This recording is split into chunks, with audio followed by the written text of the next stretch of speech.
evening, ladies and gentle drunks. My name is Kevin Olson. I'm a recovered alcoholic, very grateful recovered alcoholic. Hello, hello. And I'd like to welcome you all to the fourth dimension. Big book study, that is. Glad you guys are all here. I know I'm glad I'm here. And I never feel more alive than when I'm sharing God's message of recovery through the program of Alcoholics Anonymous and the 12 steps of Alcoholics Anonymous. So, as we always do, guys, we're going to kick off with the set-aside prayer. Please sing along if you know the words.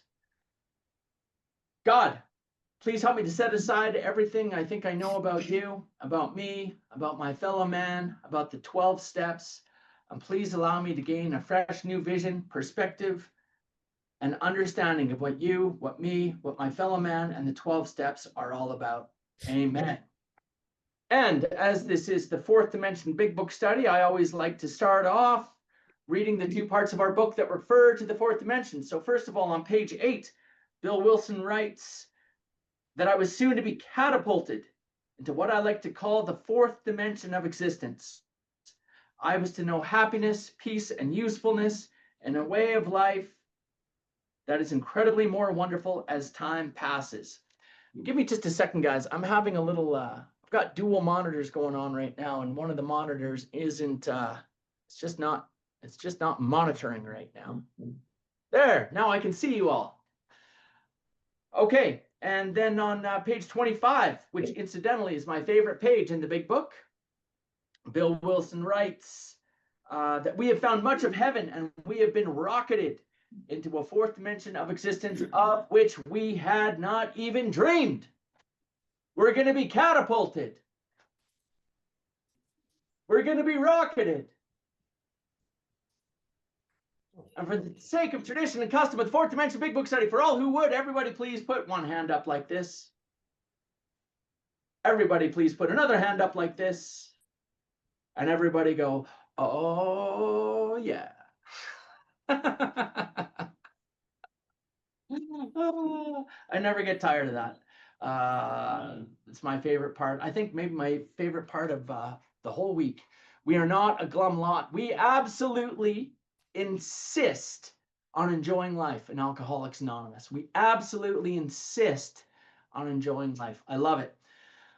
Okay, ladies and gentle drunks, we are going to finish up tonight. Man, I love this part. I love this part of the big book. I love this part of what we're going to share tonight.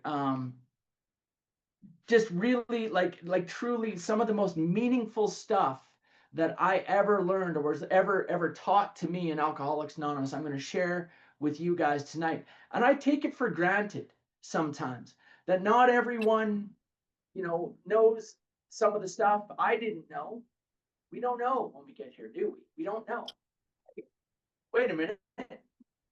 What's the name of this chapter? We Agnostics. What does that mean? It's Greek for without knowledge. We don't know. We don't know, okay? On that note, let me tell you what I believe to be the two most dangerous words that anyone can say in Alcoholics Anonymous. First of all, show of hands, can anyone say what I believe is the most important word in Alcoholics Anonymous? Anyone want to throw it out there? Brad, you want to give it a shot? Do.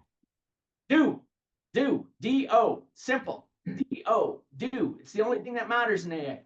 AA doesn't care how I feel. AA doesn't care what I believe. AA doesn't care what I want. The only thing that matters in AA is what I do, okay? The actions that I take in Alcoholics Anonymous. The actions, this is one of the most important things I ever heard. My grand sponsor, Clancy, used to say this. The actions in AA do not care why I take them. If I take the actions, I get well, period, okay? Who here has ever heard this, you need to make sure you're getting sober for the right reasons. You have to do it for yourself. You can't do it for anyone else. Anyone ever heard that before? Wrong. Go ahead, do it for someone else, but do it. The actions in AA don't care why you're doing them. I can get sober for a job if I take the actions, if I'm willing to. What is bottom? What is hitting bottom? Hitting bottom is not an event. It's not a time. It's not a place. It's not a situation. It's not a set of circumstances. Hitting bottom is when I begin to take actions that I don't want to take and that I don't believe in, but I'm willing to do them anyway. That's how we know when someone's hit bottom, when they're really starting to do the work. Okay. So anyway, why am I saying all this? There's a lot of things that we're gonna talk about tonight that I didn't know. The two most dangerous words that an alcoholic can say. So most important word is the word do. In my experience, in my life, and my opinion, for that matter, the two most dangerous words that an alcoholic can say are the words I know, I know, I know. Okay. No, Kevin, you might want to. No, I know. But Kevin, have you ever considered that? No, I know. I know. I know what I know. I know. I know is lethal in Alcoholics Anonymous. Lethal. Okay. I can say I disagree, but at least I'm receiving the information. I can say I don't wanna, but at least I'm receiving the information.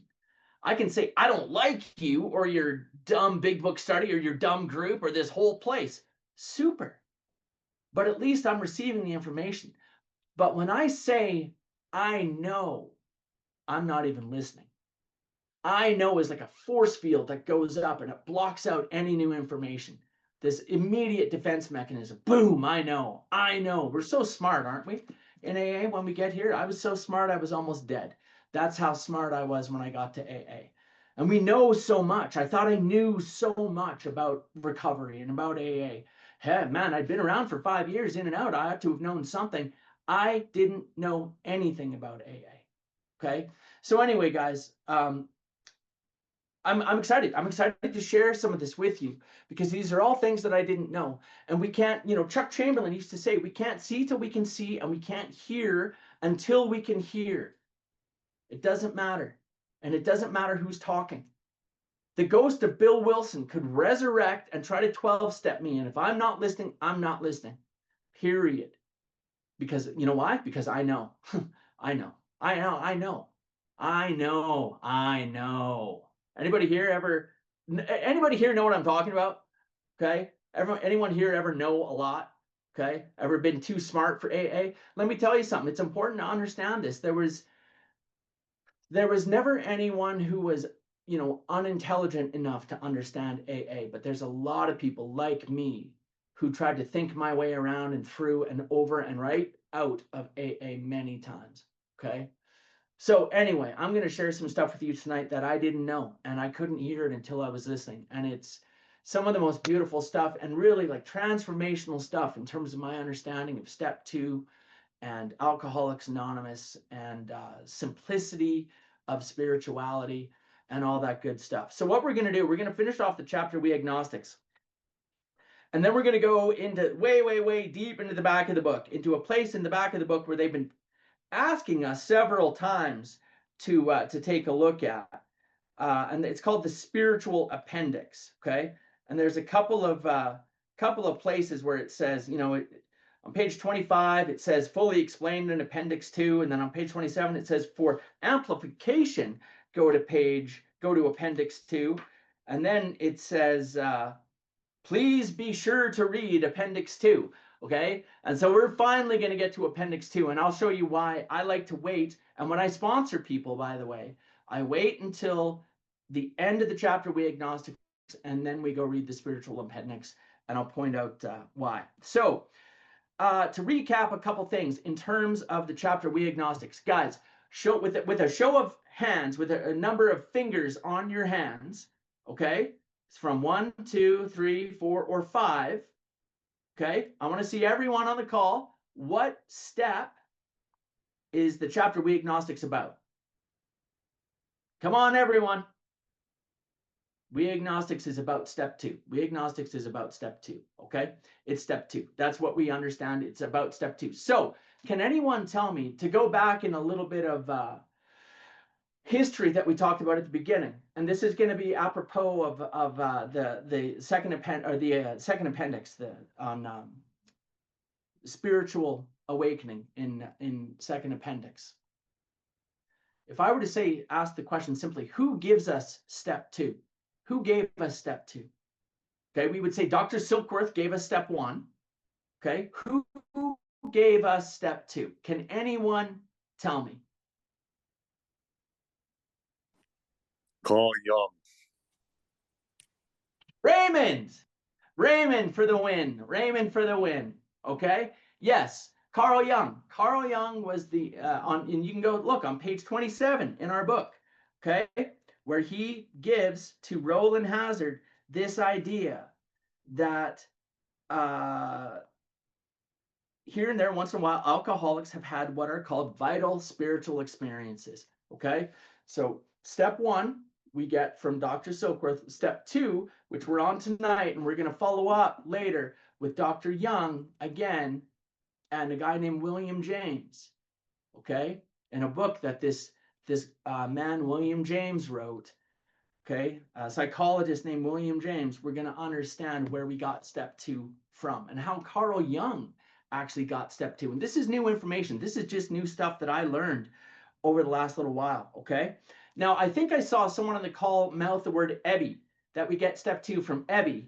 And that's not, it's actually kind of a good answer, because where does Bill Wilson get step 2 from? Where does he hear it from? He hears it from Ebby.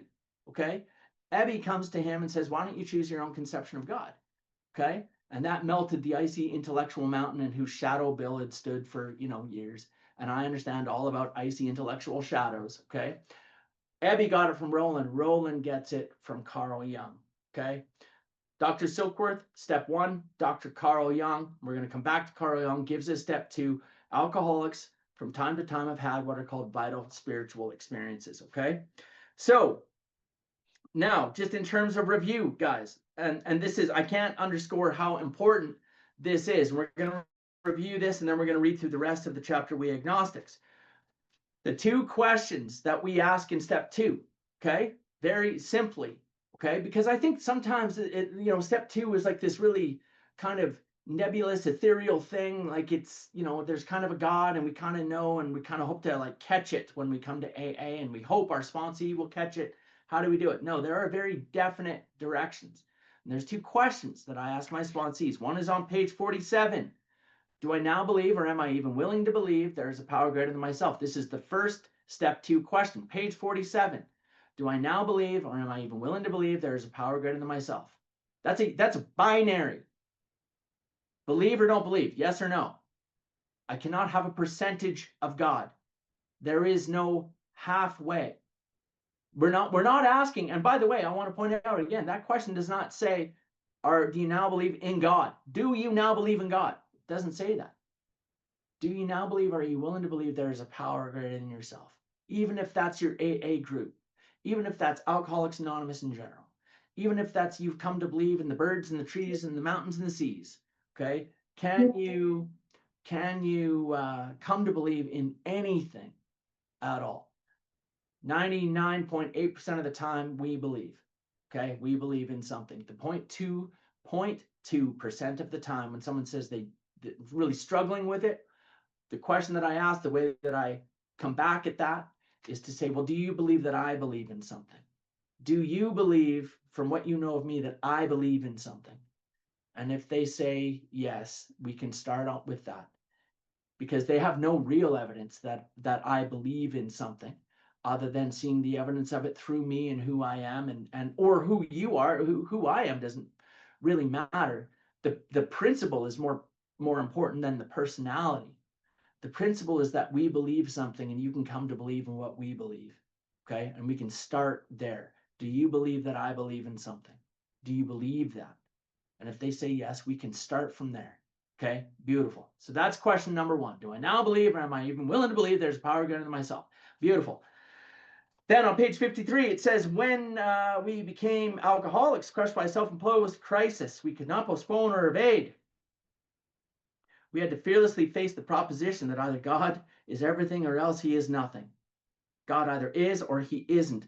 What was our choice to be? Okay.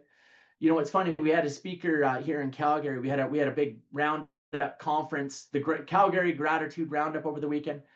And one of the speakers said very correctly, and I really love this. She said, I don't think anyone in the history of AA has ever had to ask, pitiful and incomprehensible demoralization has never had to ask their sponsor, what does that mean? I don't understand. Okay, we all understand. And then the other line was, crushed by a self-imposed crisis we could not postpone or evade. No one in the history of AA has ever had to ask their sponsor, what does that mean? Okay, we all know exactly. And I'll ask guys, is it safe to say that you are in the midst of a self-imposed crisis? Would you agree with that? You're in a crisis and you caused it. Would you agree with that? Yes. Yes. Would you agree that if you could postpone it, you would? Of course. Would you agree that if you could evade it, you would? If you could get out of this on your own, you would? Yep. But you can't. Nope. Okay. Then we have to fearlessly face the proposition that God is either everything or else he is nothing. God either is or he isn't. What was our choice to be?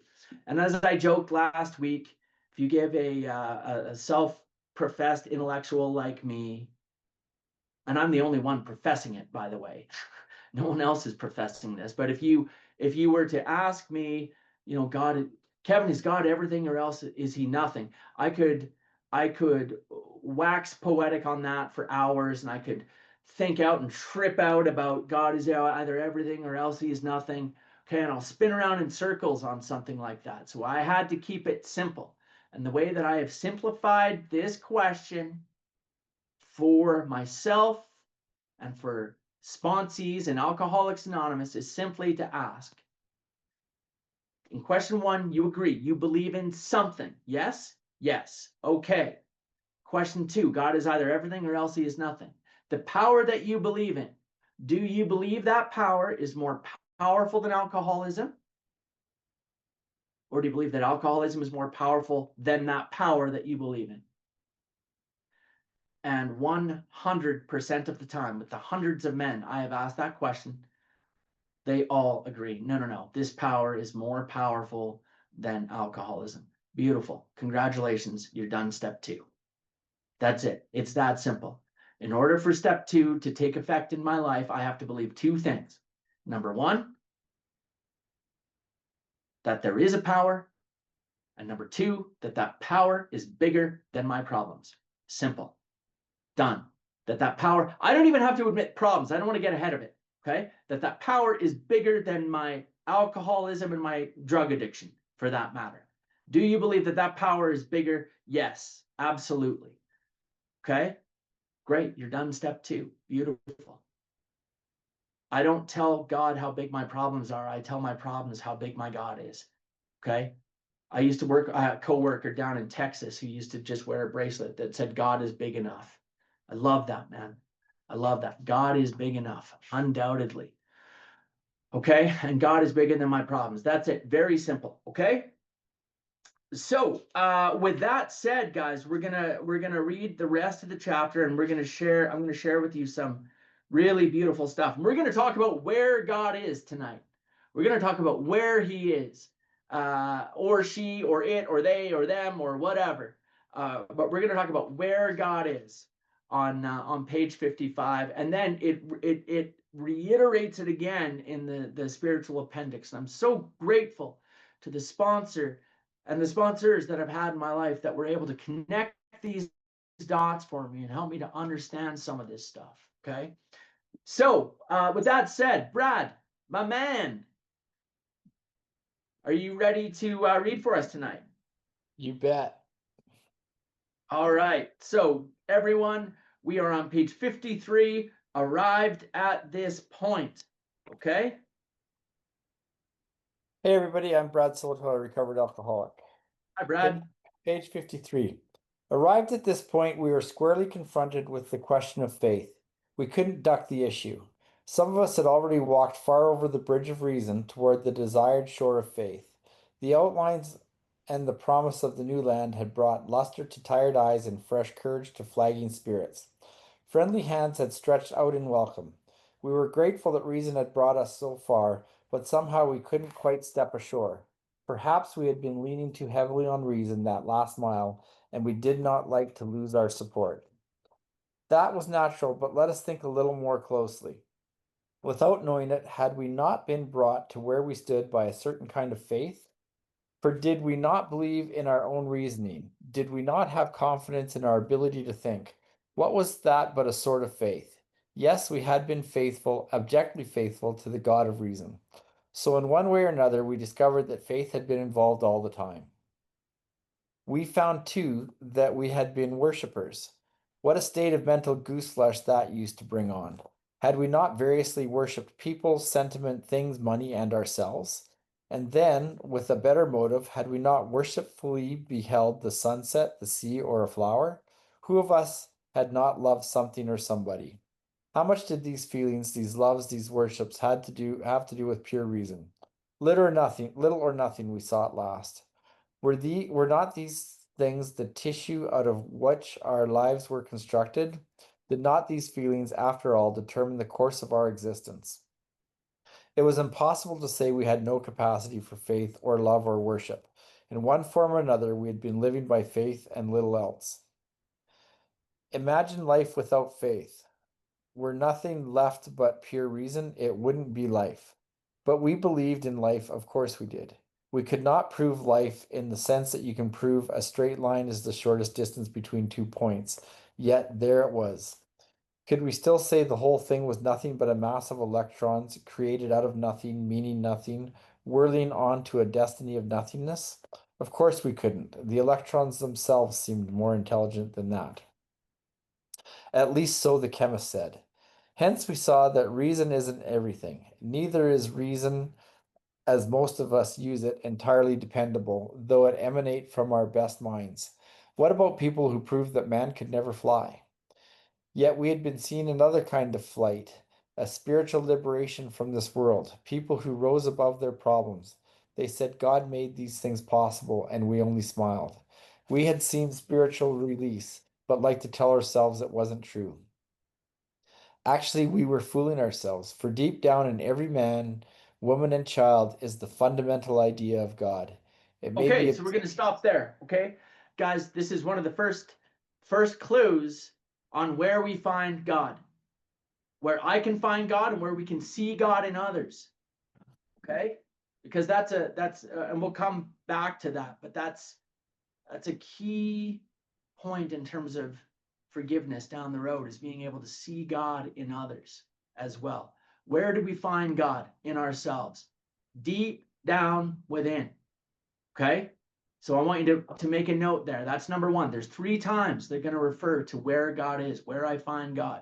Deep down within every man, woman, and child. Every man, woman, and child is the fundamental idea of God. And I would say that not only does a human being have an idea of God, but God is the innate source of our soul and who we are. Emmett Fox writes about the 7 main aspects of God. And Rob, I see Rob furiously going to grab it. I can tell you guys all, life, love, truth, intelligence, principle, soul, and omnipotence. The 7 main aspects of God. Okay. And I used to read through those, and I had to really ask myself, what is the difference between life and soul? Isn't that the same thing? Not the same thing. Life is the ubiquitous expression of God through all living things. But the soul is God's individual expression through each one of us. Man, do I love that. What a beautiful thing that was when I read that. Okay. So it's not only that we have every man, woman, and child is the fundamental idea of God. It's like God is the fundamental idea of us. You know what I mean?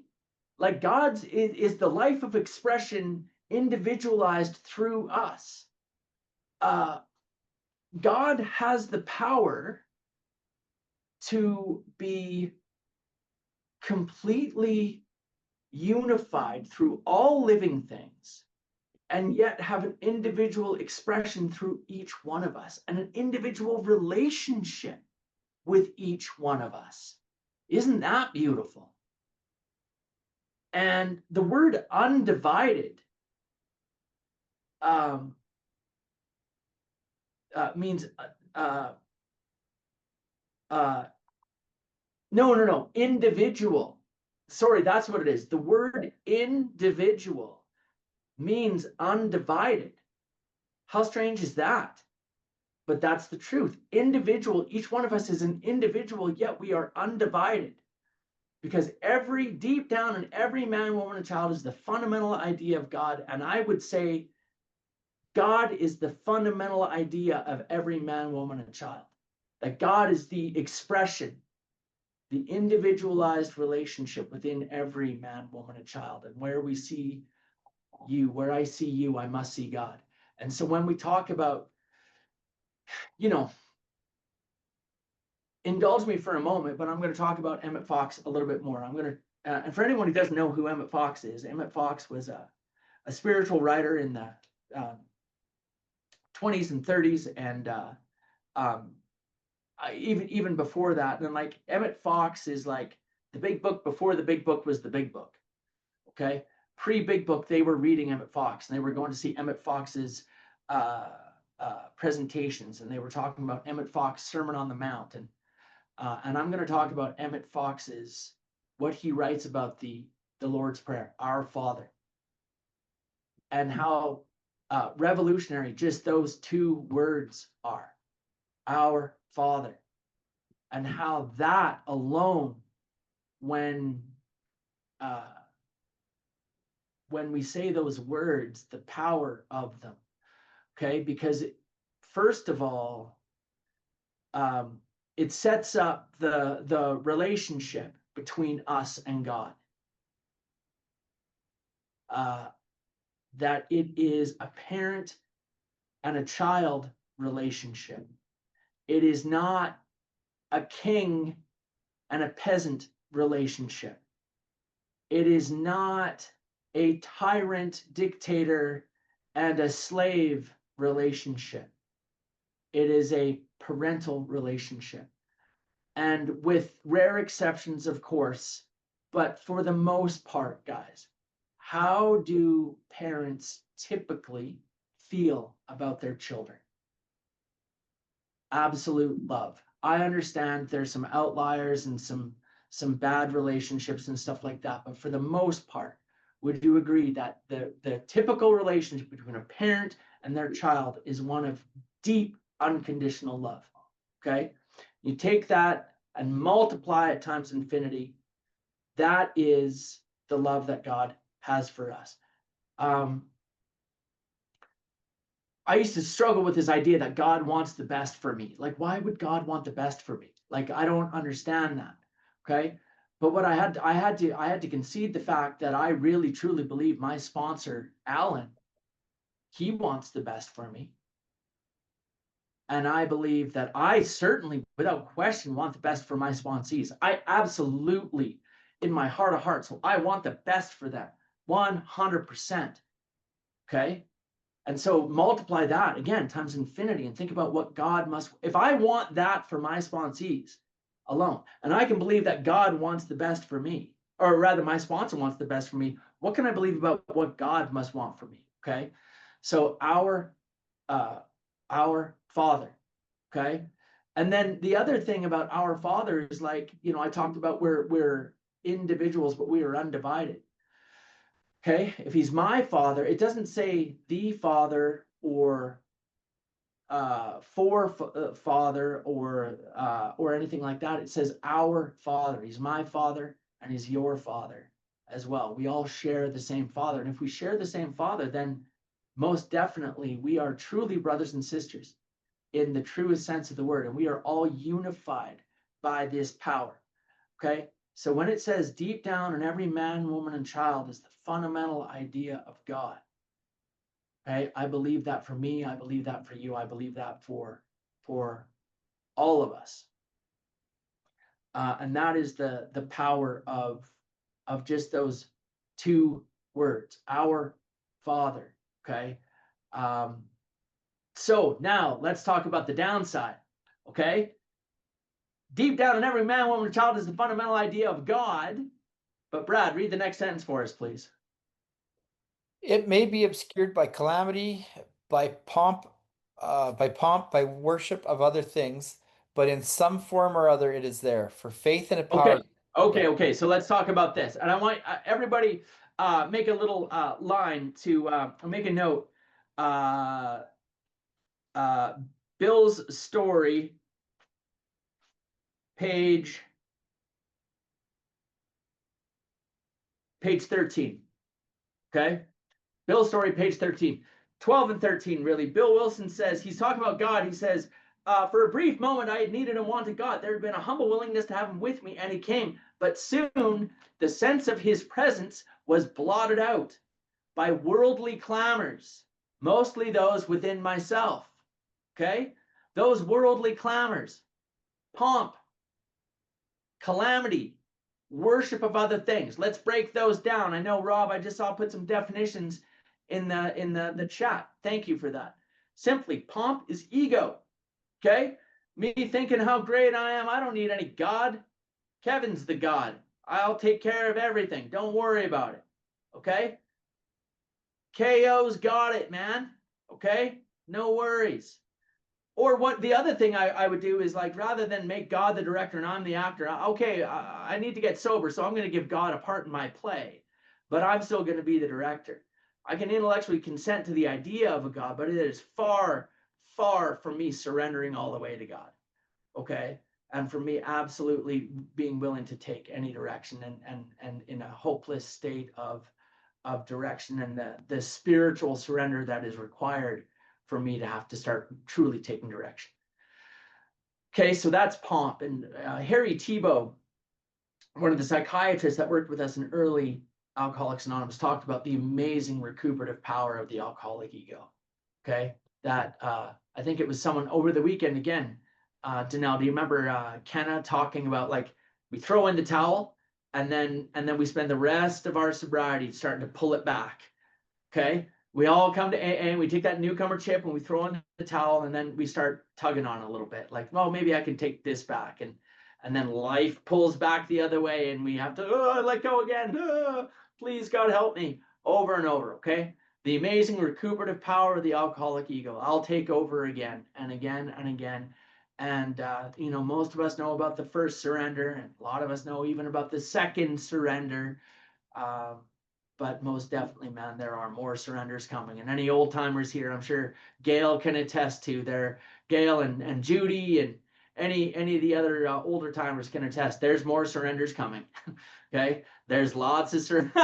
You look at the both of them, like, oh yeah, yeah. There's more surrenders coming. Okay, so you got that to look forward to. For all you newcomers. Anyway, hang in there. Keep coming back, though. Anyway, so that's pomp. Calamity. Calamity is just trauma, man. Okay? And I'm not here to dismiss anyone's trauma.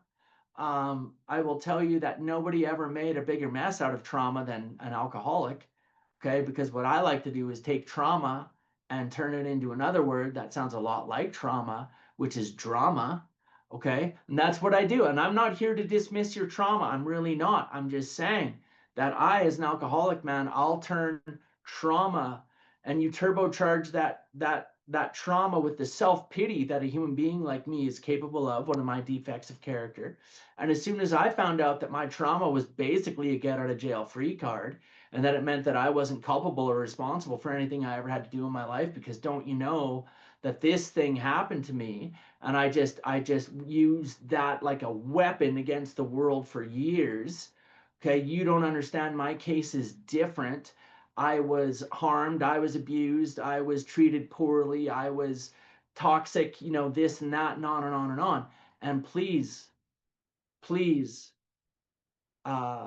if you were here and you're suffering through significant, real, true, genuine trauma, I'm here for you, and I'm here to talk to you about it, and I'm here to share with you how I learned to deal with mine.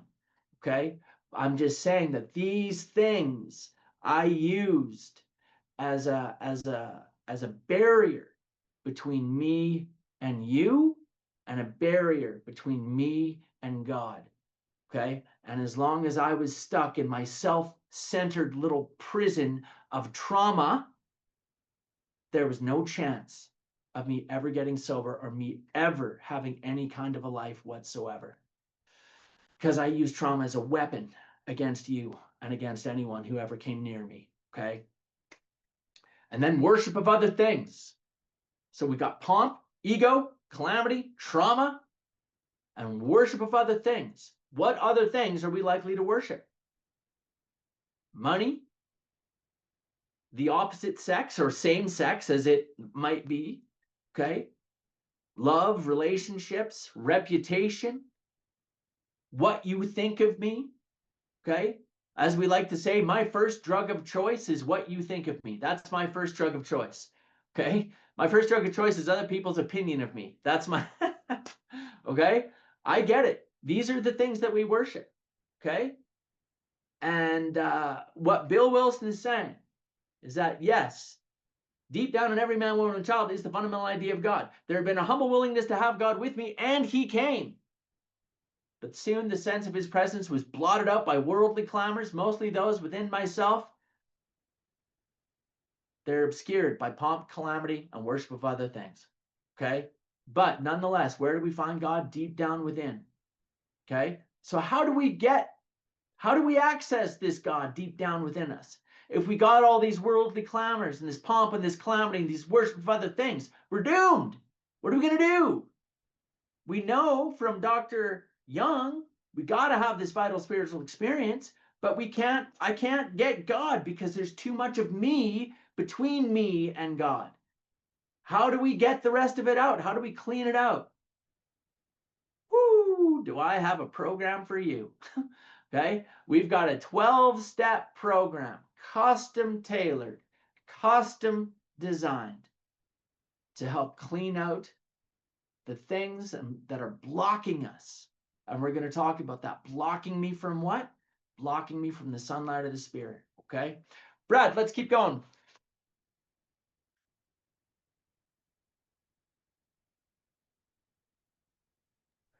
Sorry, I needed to unmute. For faith in a power greater than ourselves and miraculous demonstrations of that power in human lives are fact as old as man himself.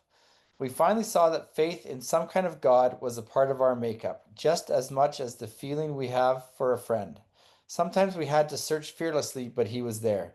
He was as much a fact as we were. We found the great reality deep down within us. Oh, where did we find it? Deep down within, every man, woman, and child, deep down within. Okay, the great reality, capital G, capital R. Okay, and they're taking a page from metaphysics here in metaphysical writing. Anytime that someone uses capital letters, they're talking about a power greater than ourselves. Okay, capital G, capital R, the great reality. Okay, back to you, Brad. In the last analysis, it was only there that he may be found. It was so with us. We can only clear the ground a bit. If our testimony helps sweep away prejudice, enables you to think honestly, encourages you to search diligently within yourself, then, if you wish, you can join us on the broad highway. With this attitude, you cannot fail. The consciousness of your belief is sure to come to you. In this book, you will read the experience of a man who thought he was an atheist. His story is so interesting that some of it should be told now. His change of heart was dramatic, convincing, and moving. Okay, so I'm gonna pause here for a second. So look, guys, if it says when it says if our testimony helps to sweep away prejudice, enables you to think honestly, encourages you to search diligently within yourself, you can join us on the capital B, capital H, again, capital letters, broad highway, great reality, the broad highway. Okay, then it says, guys, and look, here's a promise. This is a promise. With this attitude, you cannot fail. Okay? What is the attitude? The attitude is just to have the open mind to something Again, we talked about old Cease Corrigal in Prince Albert, Saskatchewan. Sober, I think he got sober in like 1960, like just sober forever. People would say, Cease, how do we come to believe? He would say, make believe. Make believe. With that attitude, you cannot fail. It will grow from there. Bill Wilson used to refer to AA as spiritual kindergarten. Okay? Spiritual kindergarten. We are people who don't know, who are just trying. Clancy used to say, this phrase, stick with the winners. How do you know who is a winner? Clancy would describe a winner as someone who is currently trying. It just brings tears to my eyes, man. I don't know what it was about that man that he, and he wasn't for everyone, but for me, like, yeah, someone who's currently trying. I'm trying. Try to believe. Just try to believe in something. Try. You're on your way. That's it. With that attitude, you cannot fail. Which means I'll never have to drink again. I'll never have to feel that way again. I'll never have to live that way again. And my life will be catapulted and rocketed into a fourth dimension of experience of which we had not even dreamed. Had not even dreamed. Okay? With this attitude, try. Make believe. My friend Brett used to say, just pretend there's a God. Just pretend. You can join us on the broad highway. Damn! Join us on the capital B, capital H broad highway with this attitude. You cannot fail. Okay, so now we're going to read the story of a guy named Fitz Mayo, one of the early members of AA. His story is in the back. It's called Our Southern Gentleman. The reason why I read appendix to the spiritual awakening at the spiritual experience at the end of the book is because it's going to explain that not everyone has the type of spiritual and emotional upheaval that Bill Wilson has in his white light experience. And we're going to see another guy here, Fitz Mayo, is like he is going to have a pretty heavy deal here with God, man. Okay, it's like burning bush, struck by lightning, holy smokes, God experience. Okay, and it doesn't happen that way for everyone. It didn't happen that way for me. I've had moments like that, but they're not the norm. They are the exception. Okay, in Alcoholics Anonymous, and they're the exception in my life as well. Okay, so anyway, just to say, we're going to read this story about this guy Fitz Mayo, and then we're going to go to the back of the book in Appendix 2, and we're going to read. It's called The Spiritual Experience on page 569, and then we'll be done for the night. Okay, Brad, over to you. Let's read about Fitz. Our friend was a minister's son. He attended church school where he became rebellious at what he thought an overdose of religious education. For years thereafter, he was dogged by trouble and frustration. Business failure, insanity, fatal illness, suicide. These calamities in his immediate family embittered and depressed him. Post-war disillusionment, ever more serious alcoholism, impending mental and physical collapse brought him to the point of self-destruction. One night, when confined in a hospital, he was approached by an alcoholic who had known a spiritual experience. Our friend's gorge rose as he bitterly cried out, "If there is a God, he certainly hasn't done anything for me." But later, alone in his room, he asked himself this question: is it possible that all the religious people I have known are wrong? While pondering the answer, he felt as though he lived in hell. Then, like a thunderbolt, a great thought came. It crowded out all else. Who are you to say there is no God? This man recounts that he tumbled out of bed to his knees. In a few seconds, he was overwhelmed by a conviction of the presence of God. It poured over and through him, and over and through him with the certainty and majesty of a great tide at flood. The barriers he had built through the years were swept away. He stood in the presence of infinite power and love. He had stepped from bridge to shore. For the first time, he lived in conscious companionship with his Creator. Okay, so that's quite a spiritual experience. Okay, and what we're going to learn about on page 569 here in a moment is like, if that's never happened to you, what he just said, it's never happened to me either. Okay. And it does not mean that we are any less spiritual or we're doing something wrong or anything like that. Okay. I'm sure it was true for him. I'm sure that in Bill Wilson's hands as well, being the guy that held the pen, Bill Wilson was a guy who loved to use a little bit of poetic license. Bill Wilson loved to spin a good yarn in terms of selling people on Alcoholics Anonymous. So he probably even, I dare say, exaggerated this a little bit. Okay. But nonetheless, this is a real spiritual experience. And this man stayed sober. Fitzmail stayed sober until the end of his life. Thus Back was to you. thus was our friend's cornerstone fixed in place. No later vicissitude has shaken it. His alcoholic problem was taken away. That very night, years ago, it disappeared. Save for a few brief moments of temptation, the thought of drink has never returned, and at such times a great revulsion has risen up in him. Seemingly he could not drink even if he would. God had restored his sanity. What is this but a miracle of healing? Yet its elements are simple. Circumstances made him willing to believe. He humbly offered himself to his Maker, then he knew. Even so has God restored us all to our right minds. To this man, the revelation was sudden. Some of us grow into it more slowly, but he has come to all who have honestly sought him. When we drew near to him, he disclosed himself to us.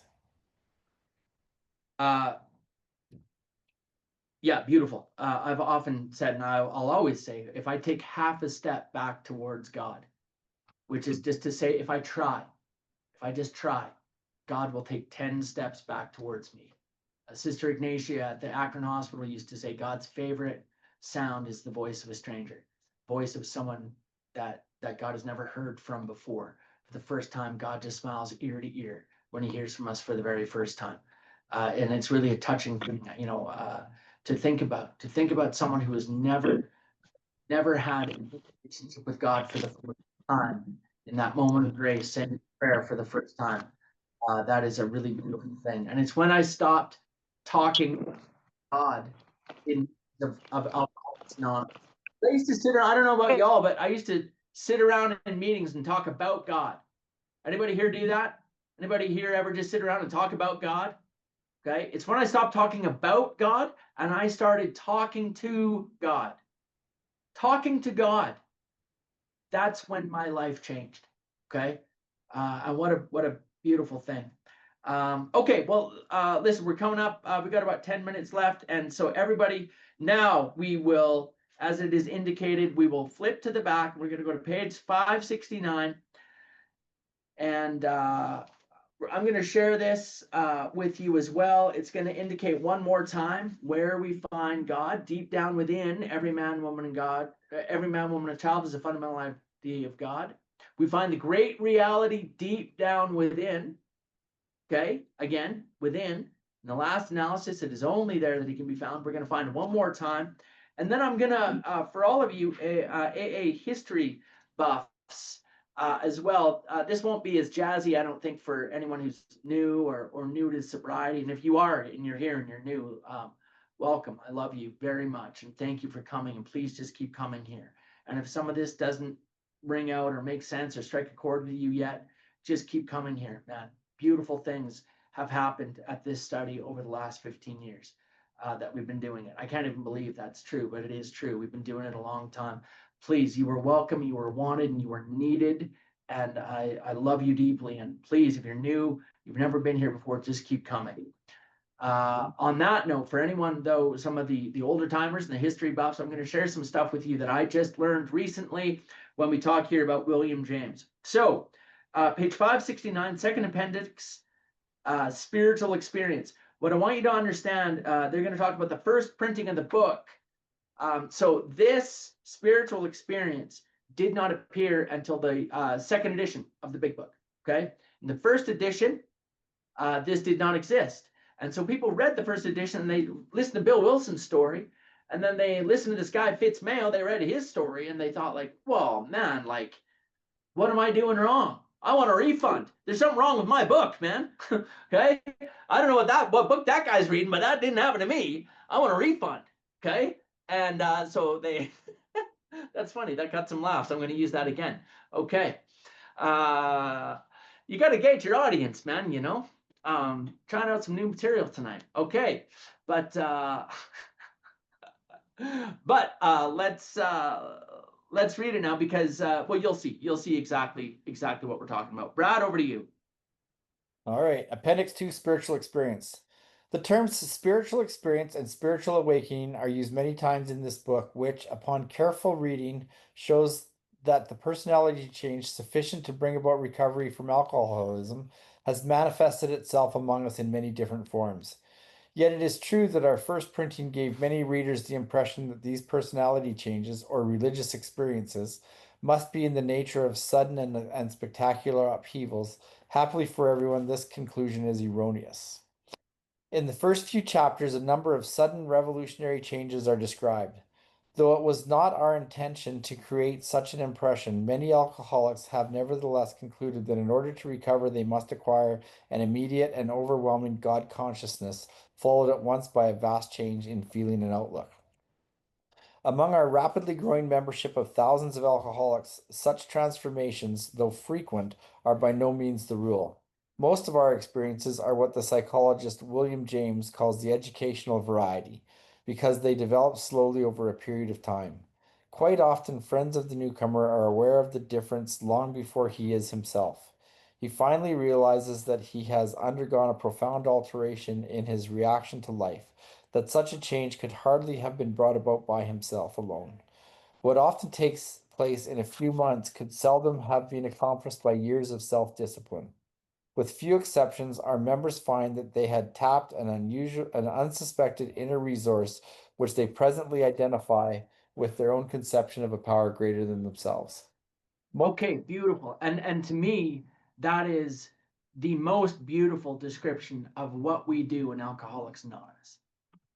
We tap an unsuspected inner resource that we then come to believe and as being a power greater than ourselves. Okay. It's like in step 2, all we have to really do is believe that there could be something. Okay. That there could be something. We don't even have to, it's not that we found it. Okay. We came to believe that there is a power greater than ourselves that could restore us to sanity. It doesn't mean that we found that power or that we have this deep relationship with this power suddenly. We're just believing that there could be something. We then start to tap. How do we do that? Through the 12 steps. Simple. 12-step program of action in simplicity, surrender, confession, restitution, and service. That is the magic formula for alcoholics. I don't know about the rest of the world, but it is the magic formula for alcoholics to clean up the wreckage of the past, to get honest with the deepest, darkest secrets of our life, to make restitution with harms that we've done to others, and then to go be of love and service to other people. That is the magic formula that helps us to tap this unsuspected inner resource, which then we will come to believe and have faith in this power greater than ourselves. Okay. Joe and Charlie make the analogy like this. Joe and Charlie Big Book Study, guys, is who I'm talking about. If you've never listened to a Joe and Charlie Big Book Study, you can find them on Spotify now. Like, I strongly encourage you to please consider listening to an entire Joe and Charlie Big Book Study in addition to this study. Keep coming to this study, but check out Joe and Charlie too. They say, here's the difference between belief and faith. Okay. Let's say my car is broken and I need to take it to a mechanic. And Brad tells me, well, you should go take it to ABC Mechanics because they're good. They do good work and they give you a good price for it. And you can trust them. Okay. I believe, Brad. I believe. I'm going to take my car. I believe I'm going to take it to the mechanic. Doesn't mean that they've done any work on it yet.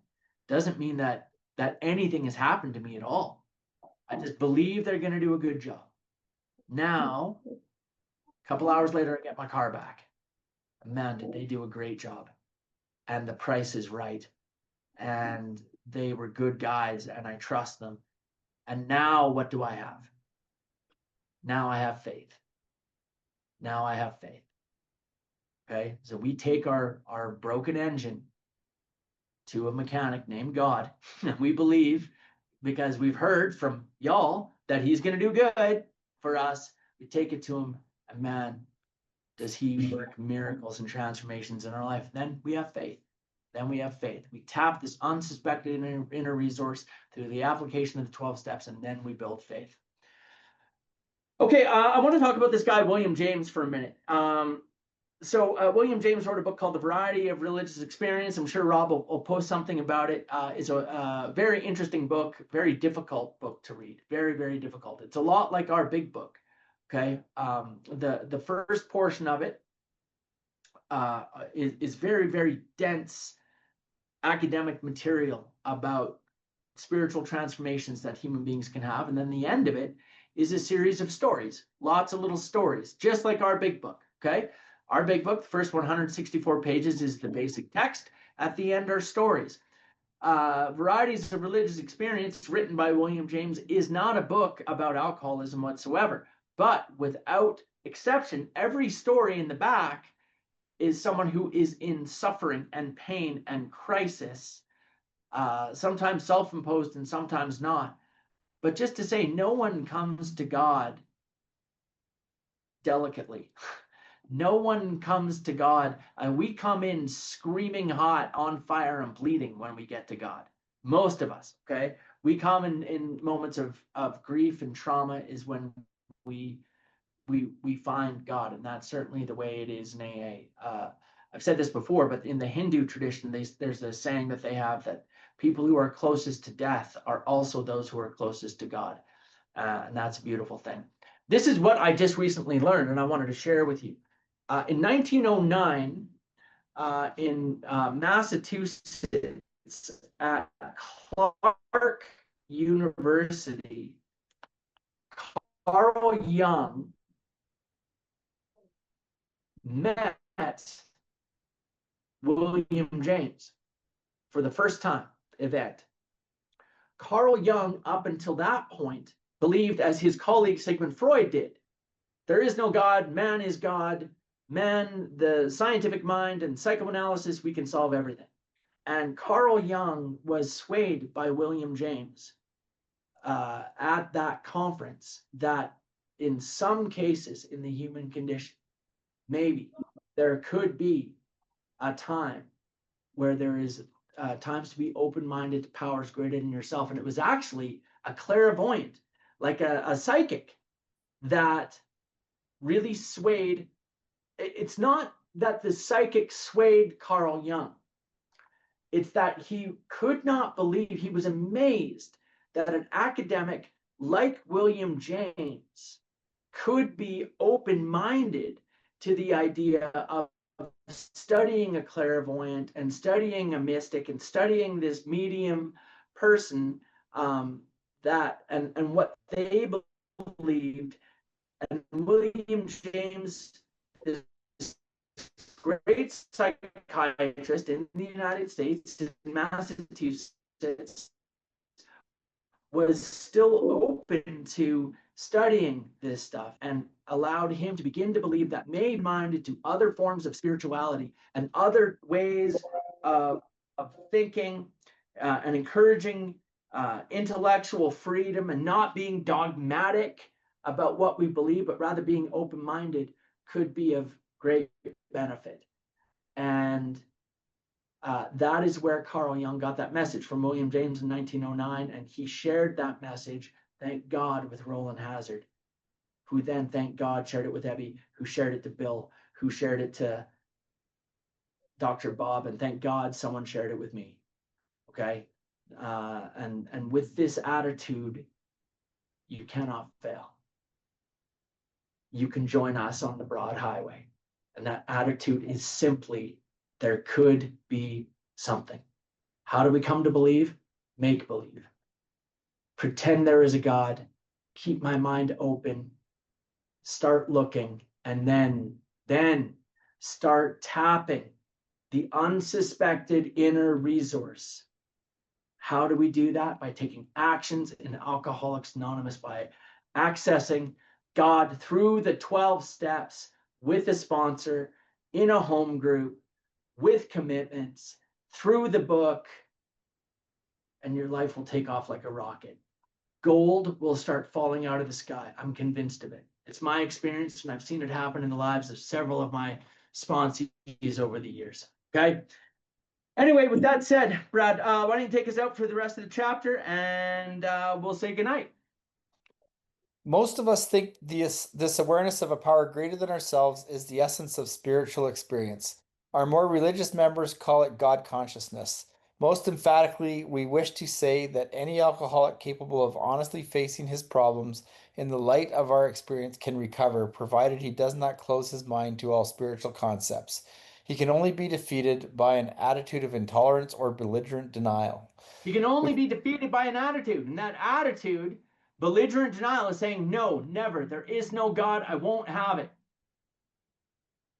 We can't, we don't, there's nothing we can do. In AA, that's like, there's nothing, you can be defeated by an attitude, and with the attitude, if there could be, maybe, I'm open to it, make believe, pretend there is a God. With that simple attitude, you cannot fail. Okay?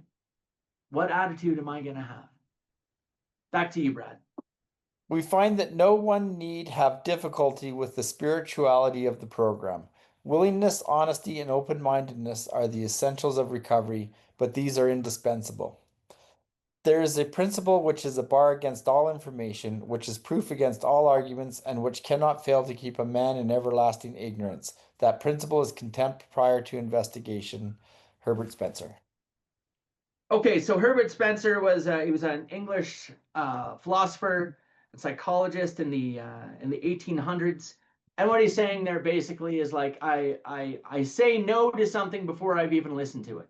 I hate it before I even think about it. Okay, Brad, have a good night. Thank you for reading tonight. Thanks, man. Have a great weekend. I hate it before I even investigate it. Contempt prior to investigation. Okay, that's it. And that attitude will kill us in AA. No, there is no God. I've never thought about it.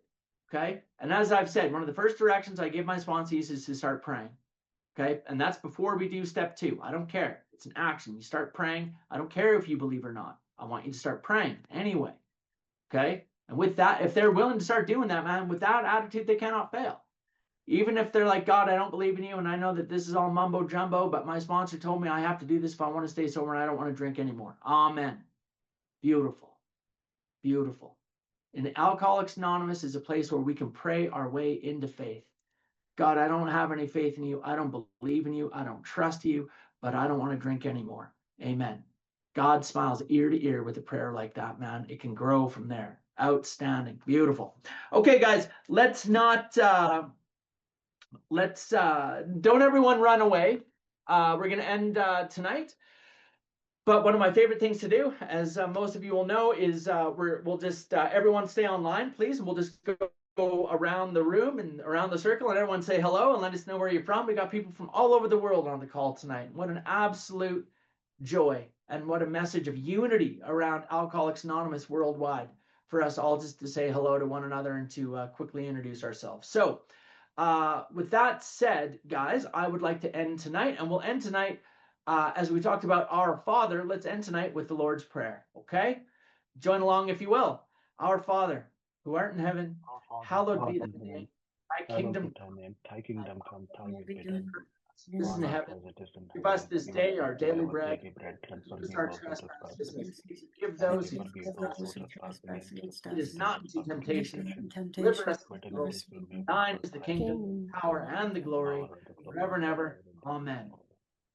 Hoorah. Okay. So I'm so glad you guys are all still here. Let's start tonight with my man Benjamin Collins. Good to see you, fella. How you doing? Hey Kevin, I'm good. My name's Ben Collins. I'm from Elyria, Ohio. Thank you for the study, Kevin. Thank you, Brad, for reading. Thank you to the Zoom genius that runs this thing. Love you guys. Hope you guys all have a good week. Amen. Same to you, brother. Love you lots. Yep. Let's go to Jen T. Hi, Jen T from Columbus, Ohio. I haven't turned the lights on, so it's very dark here, but thanks for a wonderful presentation. I really appreciate it, and have a great evening, everyone. Thank you, Jen from Columbus, Ohio. Great to have you. Let's go to Craig. Nice to see you, buddy. Hi everyone, Craig, alcoholic from Liverpool, UK. Thanks, Rob, Brad, and Kevin as ever. Really enjoyed it. Thanks, really grateful. And 10 months today, for the grace I of knew God. it, man. I could tell looking at you. You've been working the steps too, haven't you? Thank you. That's not just the Trying- lighting on your Zoom, man. Living- You're glowing, man, in a way that you were not 10 months ago, man. I remember that. Beautiful. What a great. You just made my day, Craig. That's the best news I've heard all day. Let's say hi to Maggie. Hi, my name's Maggie and I'm an alcoholic. I live in Calgary and I will have 18 months tomorrow. Awesome stuff, Maggie. Excellent. Thank you again, Excellent. Kevin. Thank you. Let's go to Raymond.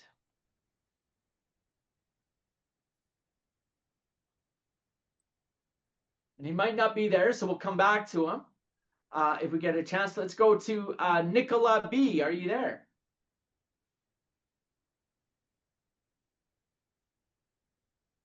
And she might not be there, so we'll come back and we'll go to Gail G. I know Gail G's there. Yeah, yeah. Thanks, Kevin. I'm Gail, and I'm an alcoholic from Kelowna, BC. And I really believe that if we are growing spiritually, we will get to know surrender at different levels. It does not mean that life is cruel. We would just get to know surrender at a different level, which means for me, there is no other alternative and nowhere else to go but to turn to higher power for help, because there's nothing else, no one and nothing else left. Thanks. Amen. Thank you for sharing that, Gail. I appreciate that. Let's go to, I'm pretty sure your name is an iPhone, but that's what it says there. Hi, and the black t-shirt and the glasses. Oh, Jason. Hi, Jason. Oh, Jason. Yeah, we met over the weekend. Great to have you. Glad you joined us, man. Yes, thank you. My name is Jason. I'm an alcoholic. I am from Calgary. This is my first ever meeting. It was wonderful, very eye-opening, and lots of different perceptions now that I should say heart-opening, not eye-opening, but heart-opening. But yes, thank you. It was a wonderful presentation. Amen. Thank you, Jason. Great. Let's go to Scotty. Are you there? How are we doing? I'm Scotty from Glasgow in Scotland. I'm quite new to this, but this is my 10th day. 10th day solo. Right on. Scotty, before you go, Scotty, do you have a sponsor? Yes, I've just got one. All right. Beautiful, man. Okay. Scotty, if you wanted to put your number into the group chat or whatever, I'll reach out to you on WhatsApp and just keep in touch. Just know that you got another sober brother. We're a few miles away, to be sure. But hey, my ancestors are from Scotland, so we got that in common. All right, seriously though, I'm in, man. I'm here to help any way you need. Okay, brother. Oh, thank you very much. All right, thank you, Scotty. Hey, Mr. Raymond's there. I see Raymond now.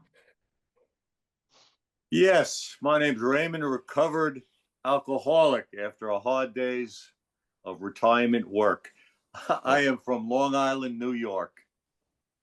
Great to have you, brother, as always. Let's go to Linda. Linda, are you there?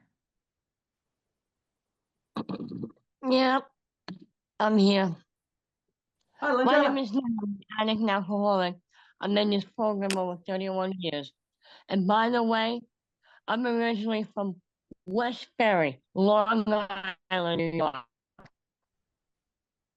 I lived here until 21 years in June. And I'll say this, people are nicer here. And it's more a reaction with the driving. Oh my God. To me, that was a shocker. People are nice to you here in California. Hey, okay, I can get used to this. My puppy doesn't mind. My long-haired chihuahua, Desi Arnaz. You would love him. He is such a much. If he hears the neighbors doing anything or anybody walks up to my house, he barks like a madman. He's my puppy. I love him. Well, we love you, Linda, and thank you for being so nice to us, Linda. Take care when you look great. Thank you. I Hey, dress get up the well. hole for me? Ooh. Thank you, Linda. Okay, and let's go to Shiva. Hello everyone, Shiva alcoholic joining from Calgary. See you all at tomorrow's meeting at the PPG. Shiva, can you do me a favor? Just because I'm chatting right now. Would you be kind enough to copy Scotty's? Scotty just put his number in there. Can you copy it out of the chat and send it to me? Would you mind doing that? I will do that. Thanks. Very good. Thank you. Got you, Scotty. We got you, brother. All right. Let's go to Danelle. Hello everyone, I'm Janelle and I'm an alcoholic from Red Deer. It was nice to see everyone. For anyone who doesn't know, Danelle is the love of my life. She's my girlfriend and my partner, and I love her deeply. And I just think she is just the best, the best. Anyway, I'm really glad to see you, sweetheart. Rebecca.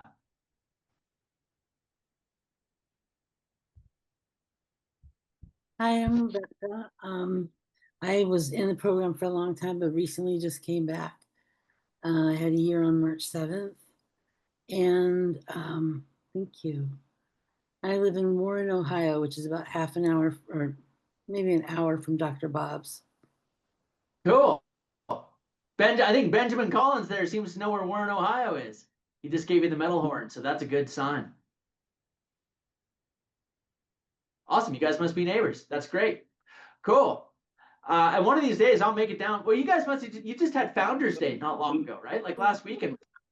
Yeah, we had a guy from Canada actually lead the big meeting in the University of Akron's football stadium. There was 10,000 of us alcoholics in there for one meeting. It was an amazing experience.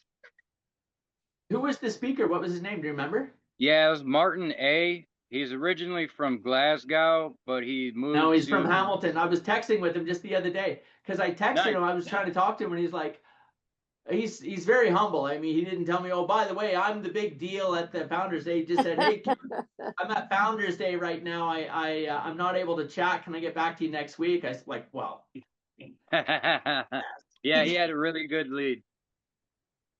Yeah, he's one of the finest speakers anywhere. Martin is excellent.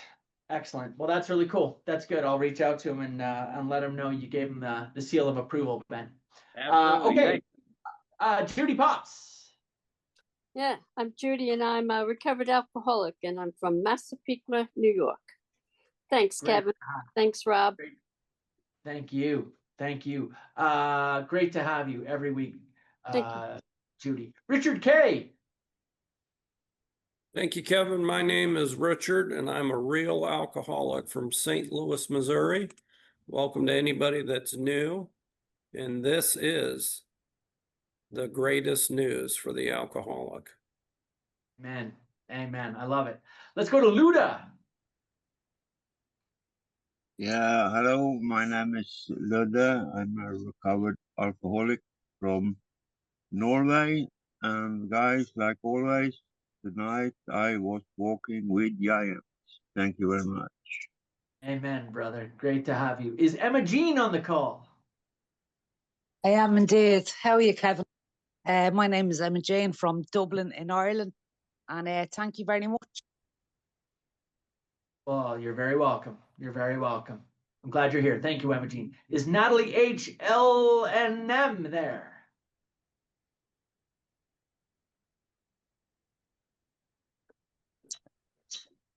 Hi, I'm Natalie. I'm an alcoholic. Thank you so much for the meeting. I'm 9 months tomorrow. Hey, I love it. Good stuff, Thank Natalie. you for the meeting. Thank you so much, Thank mate. you. Thank you. Is Greg there?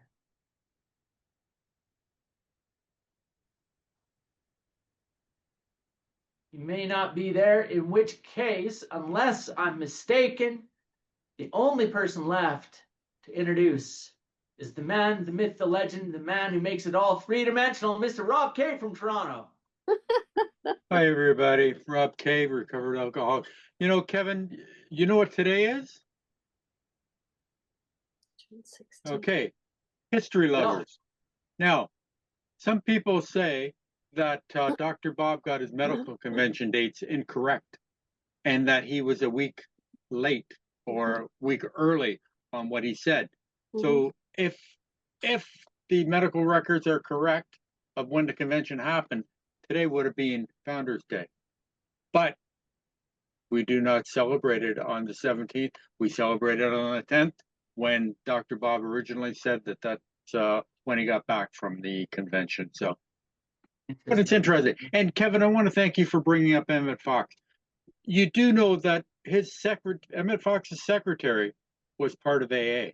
Yes, she was. And that is why that's why Bill and everybody thought so much of Emmett Fox, is they would get tickets and things to go and see And Emmett didn't it have Fox. something to do with Ruth Hawk? Wasn't Ruth Hawk somehow, wasn't he like Emmett Fox's niece or something like that? Anyway, No. it doesn't matter No. how we're connected or who's connected. Go read Emmett Fox. If you've never read any Emmett Fox, don't go to sleep tonight until you read a little bit of Emmett Fox, man. It'll And do if you good. need any Emmett Fox, don't hesitate to ask me. I've got a lot of his stuff in PDF form that is easily and a lot of his stuff is short. He was, you know, a lot of it was all pamphlets that he set out. So One of the there you go. Danelle, hold that up. One Hold the that up. golden Okay, the you guys look golden at that. The key. golden key. Emmett Yeah. Fox is the golden key.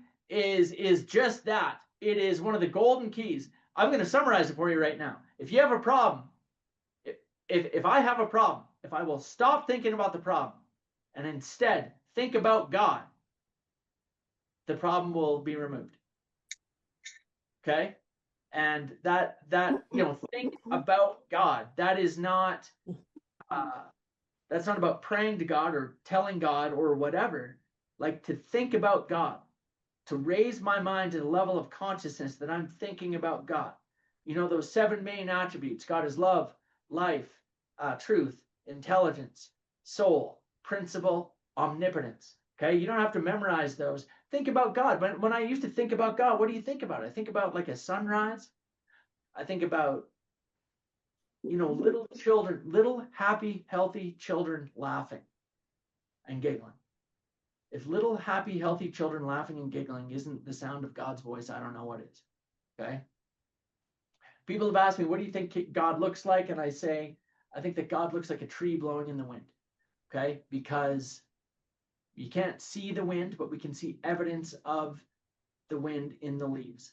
And that's how God works. Okay.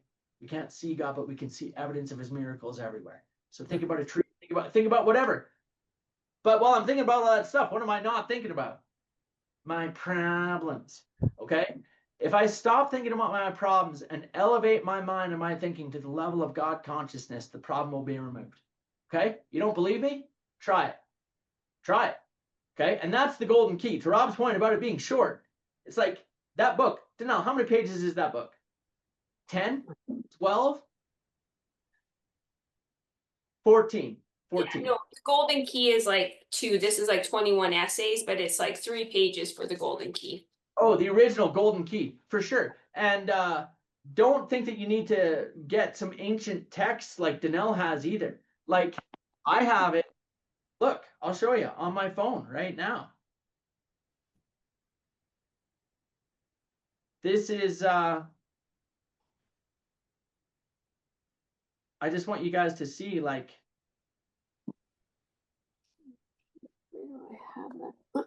this is, I'm trying to open it up here.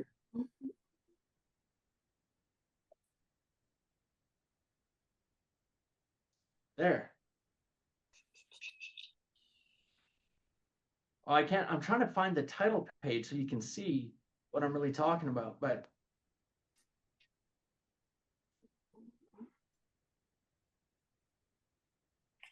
anyway, I don't know. I don't know if you can see that. It's like the golden key. You can just download it on your phone, man. Golden Key, it costs you like $3. $3. Just download it on your phone. It's priceless. It will cost you $2.99 to download, and I will tell you it is priceless, the Golden Key. But I also, like, in terms of, I do a daily reading, which is part of my evening practice, and I discovered this. It's called Around the Year with Emmett Fox. So every day is another little Emmett Fox reading. Every day. So that was today is June 17th. Raise the Shades. Anybody want to hear? Anybody want to read? Okay, let's read. I'm gonna read, and then we're done. And then we're actually done after this. Okay. I'm gonna read June 17th. You guys help me do my daily reading, okay? June 17th, raise the shades. We do not have to create good. We do not have to persuade God to be love or life or truth or intelligence. We do not have to ask him to remember us. We could not ask for any good. Fundamentally, evil is a false belief about the power and availability of good. If we draw down the shades in every room in a house, the house will be in darkness, and it is likely to become damp and unhealthy as well, no matter how brightly the sun may be shining outside. Salvation consists in raising these shades and opening the windows. Then he does the rest. And then they always have, you might cringe at this, but there's like a little biblical thing at the bottom of every one of them. And this one just says, walk as children of light. Ephesians 5:8. Walk as children of light. All right, there's my daily reading. That's what I read every day. It's a little bit of Emmett Fox. Around the Year with Emmett Fox. Do it. Download it. Super cheap. And think of all the other garbage that we, might download in a day. So download like one less update of Candy Crush, and then download a little Emmett Fox, and there it is. Okay, love you all very much. God bless. See you next week, everyone. Thank you so much. Thanks, Kevin. Thank you. Thanks, Kevin. See you next week. Rob, Yes. Thank you. yeah. What do you think about the rumor about Cyanabad coming to Toronto from New York? I have not heard that. Yeah, it's a rumor here in Sweden because but- he's a free agent, and he's not satisfied with the management in New York now. Oh, okay. Yeah, because New York just got rid of another guy too. Yeah. Traded him to Anaheim. Yeah. And he can't be traded unless he says so. Oh, okay. Yeah, Yeah. because you know what? The Leafs are always rumored to be picking up this guy and that guy. They don't have a lot of money. No. So I don't know if But- they can afford guys like that. Yeah. Because there's also the rumor I heard today was Patrick Kane, who was in Chicago and then went to Detroit, and Taves, who used to be the captain of Chicago, and then but has been hurt. There's rumors that they're both coming to Toronto too. So there's lots of rumors. I guess we'll find out July 1st. Yeah, because couple I weeks. think with Mika and Nylander, there would be a great pair up in because they were very Nylander's good. been playing great. Yeah, they two was also playing now in the World Cup for Sweden, and they were great okay. together. They Wow. were very great together. Well, we'll keep our fingers crossed. I hope it comes Yeah, to fruition. Yeah, for sure. I guess I'll go watch the Stanley Cup. Right now, after the first period, it was 2-0 Yeah. Florida. I have the game on my phone. Also, I look at the game now. Yeah. Yeah, for me sure. too. Yeah. Yeah. Okay. See Okay, you Ludi. soon. You're Yeah. feeling okay now, right? Yeah. No problem at all. No It's problem? Okay. Yeah. It's okay. At the weekend now, we had a convention here in Norway. Yeah, how'd that go? Yeah, was very good. Very Because you're a nice. GSR now, aren't you?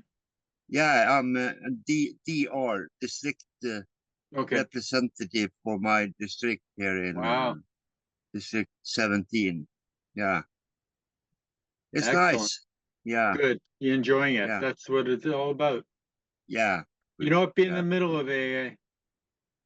Ja, precies. You'll Stand in never the get middle. knocked Yeah, out. yeah, for Okay. sure.